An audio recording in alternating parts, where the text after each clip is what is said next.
Amen.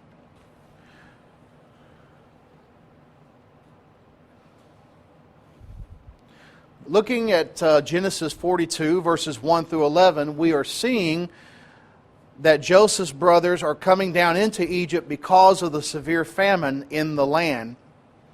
And the prophecy that was made in the in the dreams of Joseph are coming to pass.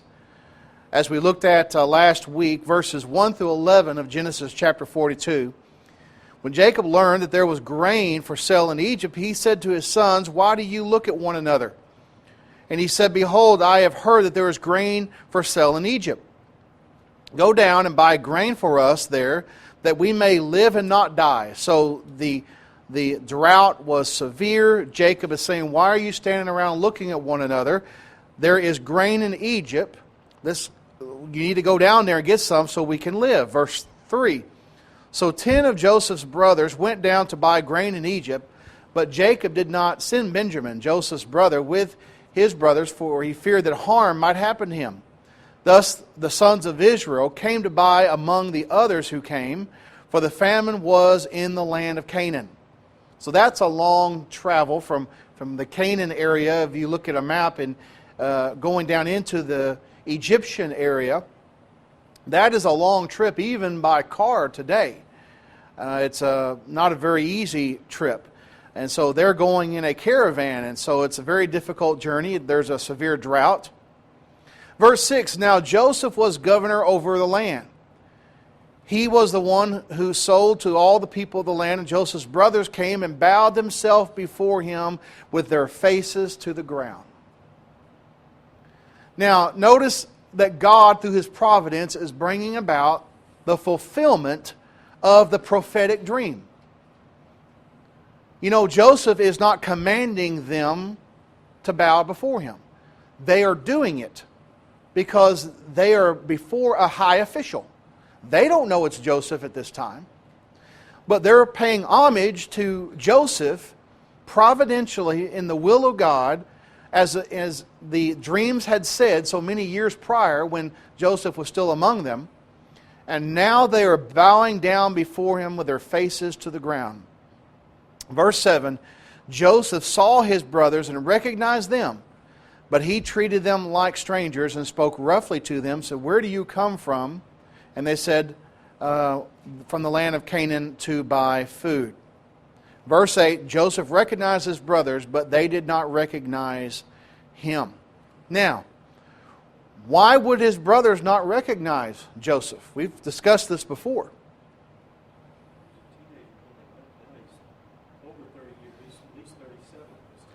He's at least 37 years old at this time. He's much older than he was when he was 17. Plus, he most likely looks like an Egyptian. He has been into that culture for so long, he looks like a high official. They would not be able to distinguish him from any of the other Egyptians. So they're just thinking, they're bowing down before high officials. They don't know that this is Joseph. But Joseph was able to recognize them. So you see them bowing down.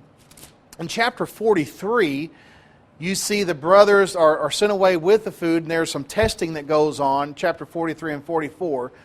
Then they return to Egypt.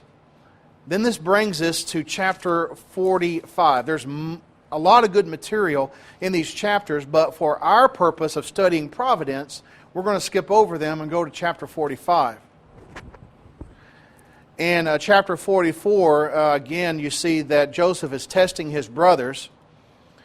And in chapter 45, he's among them, and it says in verse 1, "Then Joseph could not control himself before all those who stood by him, and he cried, 'Make everyone go out from me.'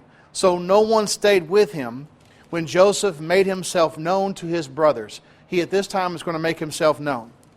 "And he wept aloud, so that the Egyptians heard it, and the household of Pharaoh heard it."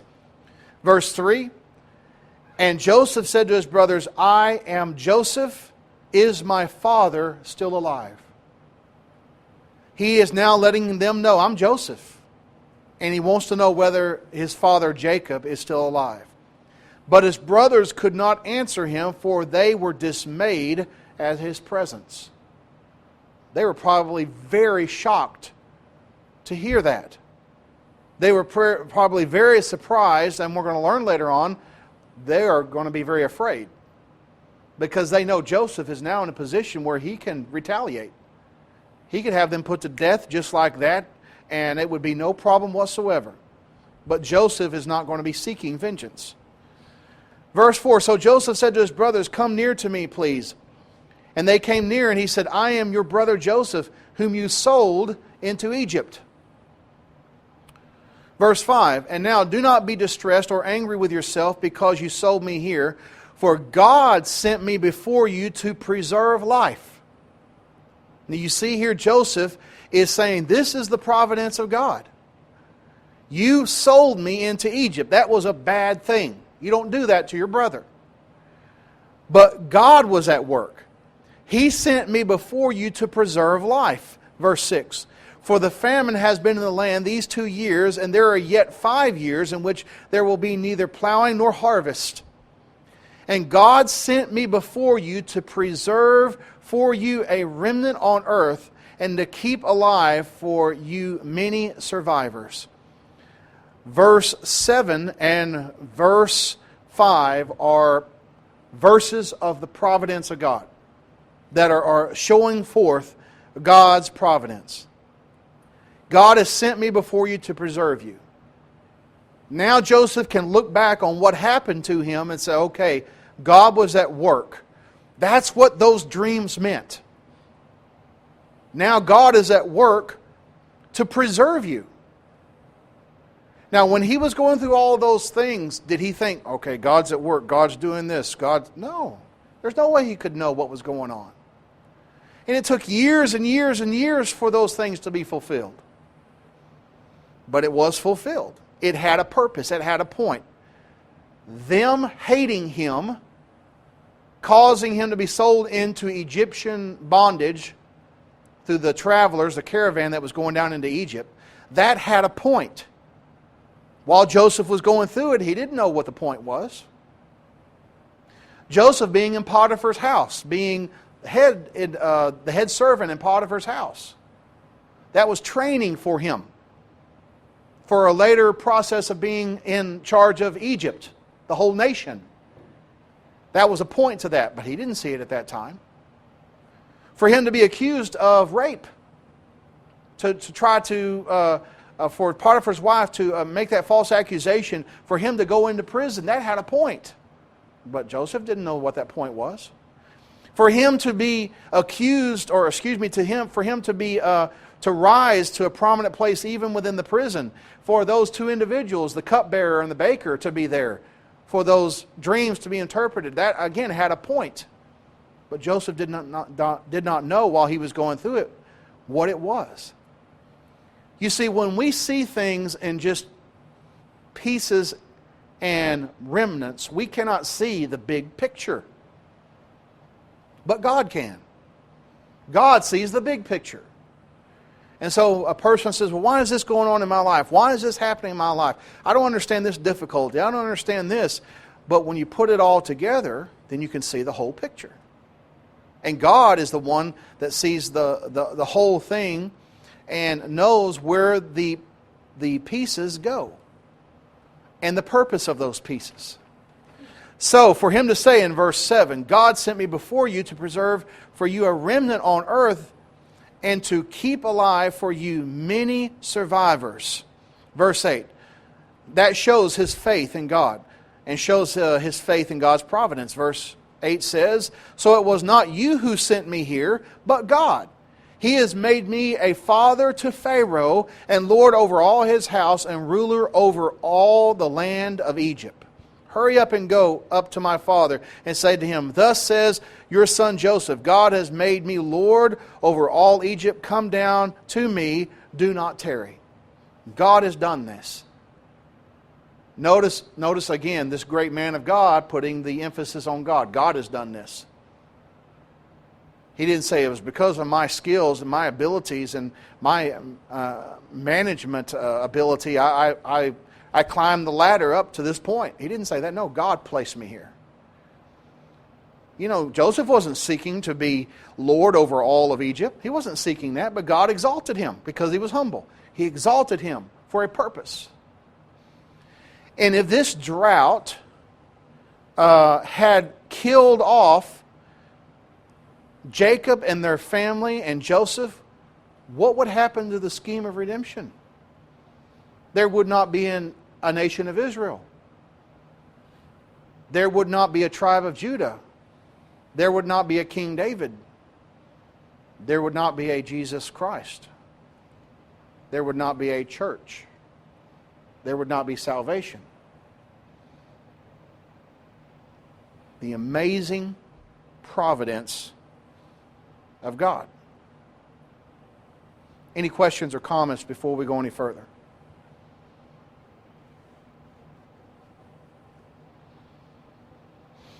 Look at verse 10. You shall dwell in the land of Goshen, and you shall be near to me, you and your children's children, your flocks and your herds, and all that you have.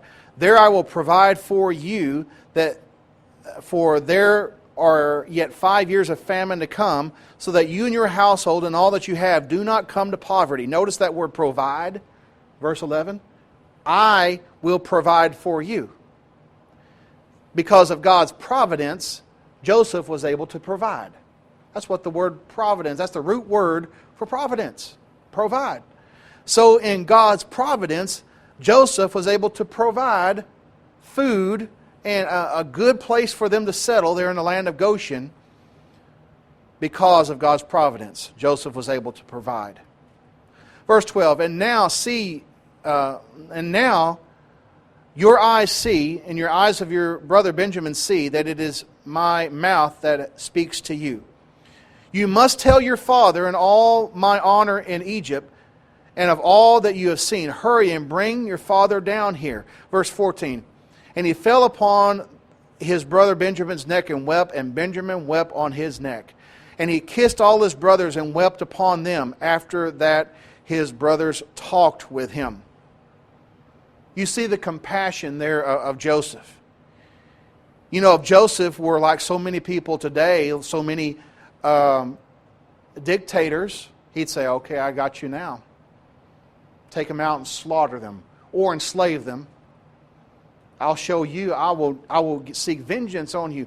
You see, you know, we as Americans, we think that the best type of government is an elected government, but really, that's not always the best type of government in a lot of circumstances. Here you have a dictator that's over the land of Egypt. The only one that's over him is Pharaoh, and he's benevolent. If you have a benevolent, God-fearing dictator, then they're not going to be like the wicked dictators that we're used to.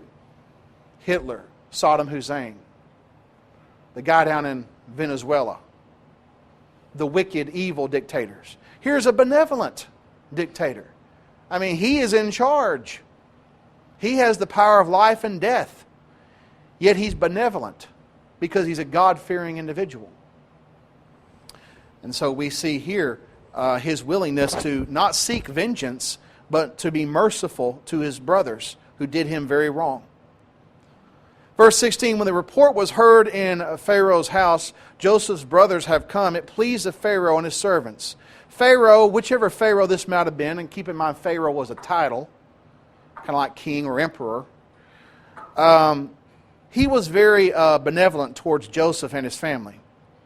Verse 17, and Pharaoh said to Joseph, say to your brothers, do this, load your beast and go back to the land of Canaan. Take your father and your households and come to me, and I will give you the best of the land of Egypt. You shall eat the fat of the land. And you, Joseph, are commanded to say, do this, take wagons from the land of Egypt for your little ones and for your wives, and bring your father and come. Verse 20, have no concern for your goods, for the best of all the land of Egypt is yours. So here you find that Pharaoh evidently is a good man. Whether he's a believer in the God of Joseph, the one true God, we're not told. But this Pharaoh is very favorable towards Joseph and going to be very favorable towards Joseph's family, but all that's going to change in a few years as a wicked Pharaoh will arise who will not remember Joseph. Verse 21, so the sons of Israel did so, and Joseph gave them wagons according to the command of Pharaoh, and gave them provisions for their journey. To each and all they gave a change of clothing, but to Benjamin he gave 300 shekels of silver and 5 changes of clothes. Verse 23, so to his father he sent as follows, 10 donkeys loaded with the good things of Egypt, 10 female donkeys loaded with grain, bread, provisions for his father on the journey. Verse 24. Then he sent his brothers away, and as they departed, he said to them, do not quarrel on the way. Now, why would he say that? Do not fight on the way. Right. He's telling them to get along, because is he not a product of their bad attitudes? Him being in Egypt, is he not a product of their fighting among themselves? He knows his brothers. He knows his families. Do not quarrel on the way. Verse 25. So they went up out of Egypt and came to the land of their father. Verse 26. Your father Jacob. Verse 26. And they told him, Joseph is still alive, and he is ruler over the land of Egypt, and his heart became, this translation says, numb. His heart became numb, for he did not believe them. Now, what has Jacob thought all this time? That he's dead. He thought a wild animal devoured him, ate him. He says, I'm going to go to him in Sheol. I'm going to go grieving to Sheol, to him. But God, in His providence, without Jacob being aware of it, and Jacob's one of the major patriarchs, is providing salvation for the family. Jacob didn't know about it. You see, we don't have to know about what's going on for God to be working in our behalf. Jacob didn't know what was going on. We don't have to be aware and try to pinpoint everything and say, well, this has happened, this is... Jacob was oblivious to even Joseph still being alive. And yet, what a wonderful surprise. It says in the English Standard Version, his heart became numb, for he did not believe them. Verse 27, but when they told him all the words of Joseph, which he had said to them, and when he saw the wagons that Joseph had sent to carry him, the spirit of his father Jacob revived. That must have brought joy to that old patriarch's heart. To know that his son is still alive. Not only still alive, he's ruling Egypt. And going to preserve the family. Verse 28, and Israel said, it is enough, Joseph, my son, is still alive. I will go and see him before I die. Now look at chapter 46. We're going to look at verses 1 through 7.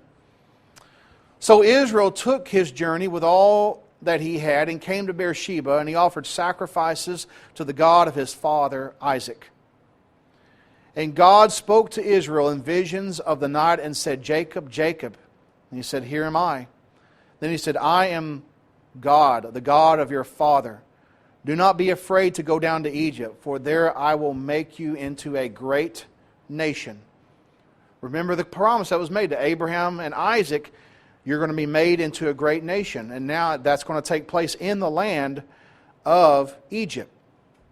And I also will bring you up again, and Joseph's hand will close your eyes. What does that mean? Joseph will be there when he dies, and he's going to close his eyes when Jacob passes. So God is speaking here to Jacob and telling him, don't be afraid, go down. I want to make you a great nation in Egypt. So we see here God reassuring Jacob. Verse 5, then Jacob set out from Beersheba. The sons of Israel carried Jacob, their father, their little ones and their wives in the wagons that Joseph had sent to carry him. Verse 6, they also took their livestock and their goods, all that they gained in the land of Canaan, and came into Egypt, Jacob and all his offspring with him, his sons and his sons' sons with him, his daughters and sons' daughters, all the offspring he brought with him into Egypt. Now look at verse 27. It names all of these ones here. And in verse 27 it says, And thus, and the sons of Joseph were born to him in Egypt were two. All the persons of the house of Jacob who came into Egypt were 70. Now here are 70 lives being preserved from the family of Jacob because of the bad things that happened to Joseph. If those bad things hadn't happened, this good would not be accomplished. That's how providence works sometimes. Look at verses 28 through 34. And he had sent Judah ahead of him to Joseph to show him the way before him in Goshen. And they came into the land of Goshen. And Joseph prepared his chariot and went out to meet Israel, his father, in Goshen. He presented himself to him, fell on his neck, and wept on the neck for a good while. I can just imagine. Israel said to Joseph, Now let me die, since I have seen your face, and know that you are still alive. And Joseph said to his brothers and to his father's household, I will go up and tell Pharaoh, and I will say to him, My brothers and my father's household, who are in the land of Canaan, have come to me. And the men are shepherds, for whom have been keepers of livestock, and they have brought their livestock and their herds and all that they have. And when Pharaoh calls you and says, what is your occupation? Verse 34, you shall say, Your servants have been keepers of livestock from our youth even until now, both we and our fathers, in order that you may dwell in the land of Goshen, for every shepherd is an abomination to the Egyptians. From what I've looked at on this, there was some sort of aversion of the Egyptians towards shepherds, and I've never come across an explanation as to why. It might have had some sort of religious significance to the Egyptians, and therefore they had an aversion to shepherds. But they're going to dwell in the land of Goshen. Even in this situation where they're very dependent on another nation, they're going to a good area within that nation, the land of Goshen, and they're going to be taken care of there. In chapters 47 and 48, in chapter 47 you have Jacob's family that settles in Goshen. Chapter 48 you have Jacob blesses Ephraim and Manasseh, the sons of Joseph. In chapter 49 you have the blessings upon the tribes, upon the 12 tribes. One thing that needs to be pointed out, the very special prophecy here about the coming of Christ, as a prophecy is given here about Judah. Beginning in verse 8 of chapter 49, Genesis 49, verse 8, Judah, your brothers shall praise you. Your hand shall be on the neck of your enemies. Your father's son shall bow down before you. Judah is a lion's cub. From the prey, my son, you have gone up. He stooped down. He crouched as a lion, and as a lioness who dares rouse him. Look at verse 10. The scepter shall not depart from Judah, nor the ruler's staff from between his feet, until Shiloh comes, and to him shall be the obedience of the people. Scepter there is referring to the ruler's staff, there in the second part of the sentence. The scepter shall not depart from Judah, nor the ruler's staff. A scepter is what a king would hold. Until Shiloh comes, the one who brings peace. And to him shall be the obedience of the people. This is referring to Christ. Christ is of the tribe of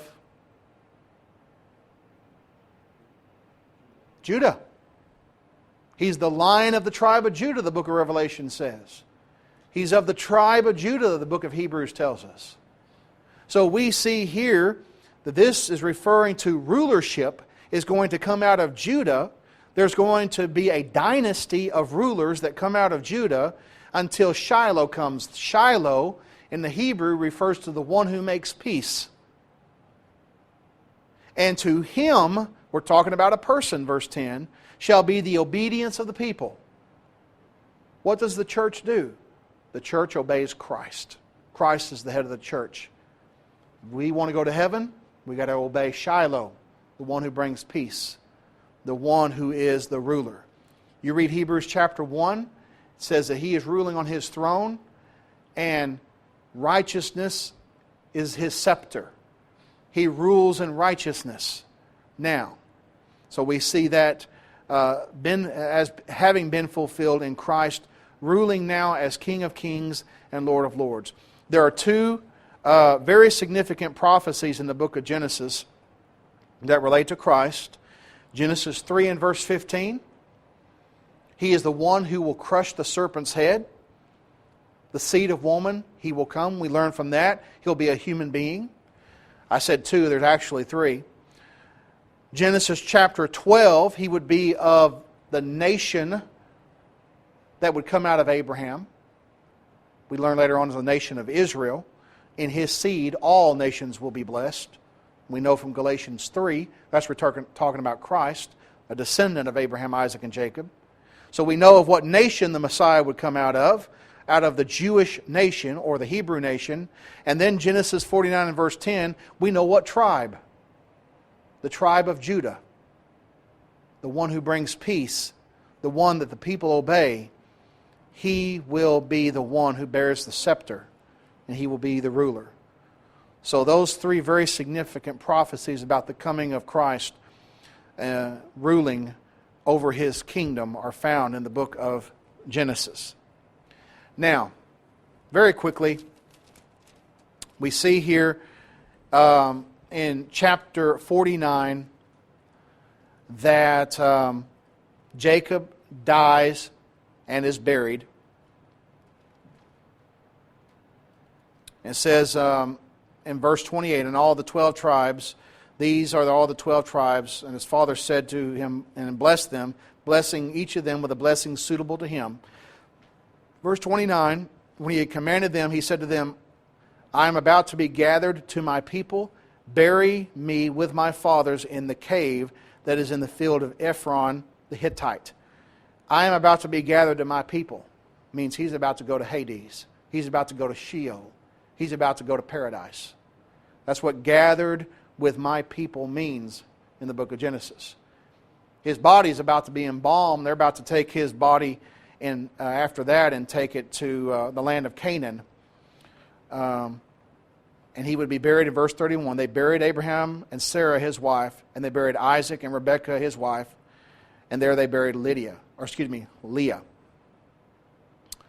That was a field where the cave where they bought it from the Hittites. So his body would be buried in that cave, which is a family burial, so to speak, there in Canaan. But he says, when I die, I'm going to be gathered to my people. So that's what happens when the faithful die. They're gathered to the saints in the next life. Chapter 50, verses 15 to the end of the chapter. Look at verse 14, rather. We'll start at 14. After he had buried his father, Joseph returned to Egypt with his brothers and all who had gone up with him to bury his father. Verse 15. When Joseph's brothers saw that their father was dead, they said, it may be that Joseph will hate us and pay us back for all the evil that we did to him. They're thinking, Joseph is probably holding out, waiting for Jacob to pass away before he takes vengeance. Don't you know they had a guilty conscience? And it was eating at them, and they were very concerned about what was about to happen. So they sent a message to Joseph saying, your father gave his command before he died. Say to Joseph, please forgive the transgressions of your brothers and their sins, because they did evil to you. And now please forgive the transgressions of your servants of the servants of the God of your father. Joseph wept when they spoke to him. This bothered Joseph that they would think this way still. Verse 19, but Joseph said to them, do not fear, am I in the place of God? Again, you see this tremendous attitude that Joseph had. I mean, he could have very easily had them put to death. He had the power to do it. He said, I'm not in the place of God to judge. Do not fear. Am I in the place of God? Verse 20. Very powerful verse on providence. As for you, you meant evil against me, but God meant it for good, to bring it about that many people should be kept alive as they are today. What you did meant evil, but God meant it for good. He turned it around. Now, do we not see that in the life of Jesus? All the bad things that happened to Him. He was despised. He was rejected. He was mistreated. One of the greatest miscarriages of justice took place upon Him. And the world meant that for evil against Him. But without that, we couldn't be saved. We couldn't be in heaven. And the ironic thing is, when you look at the big picture, if it were not for Joseph's brothers doing this wicked thing to Joseph, as we said before, there wouldn't be a nation of Israel, there wouldn't be a tribe of Judah, there wouldn't be a Savior, and we wouldn't have salvation. What they did wickedly, God providentially used for good, and it affects us to this very day.